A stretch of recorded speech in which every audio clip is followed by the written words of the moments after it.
Hey there, and welcome to my channel. Today, I'm going to show you how to deposit a check at Capital One.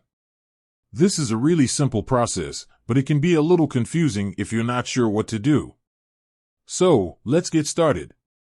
Before we get started, there are a few things you'll need. Your check. Your Capital One bank account. Your Capital One app or website. Once you have everything you need, here are the steps you'll need to follow. Endorse your check. This means signing the back of the check. Make sure you sign your name exactly as it appears on your bank account. Take a picture of your check. You can do this using your phone's camera. Make sure the picture is clear and that all of the information on the check is visible. Open the Capital One app or website. Log into your account. Go to the Deposits section. Select Mobile Deposit. Upload your picture of the check. Enter the amount of the check. Submit your deposit. Once you've submitted your deposit, the funds will be available in your account within a few days. Here are a few additional tips for depositing a check at Capital One. Make sure your check is endorsed correctly. Take a clear picture of your check.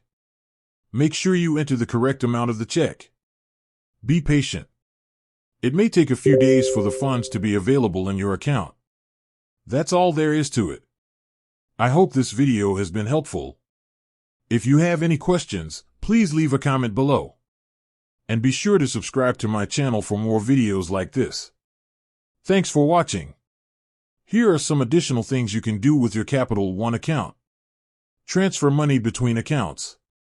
Pay bills. Set up alerts. And more. I encourage you to explore all of the features that Capital One has to offer. In addition to the steps outlined above, there are a few other ways to deposit a check at Capital One. You can deposit a check at an ATM. You can mail your check to Capital One. You can visit a Capital One branch.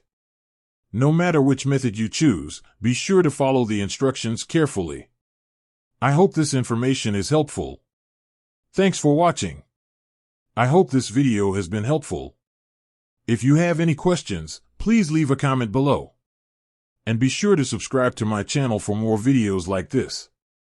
Thanks for watching.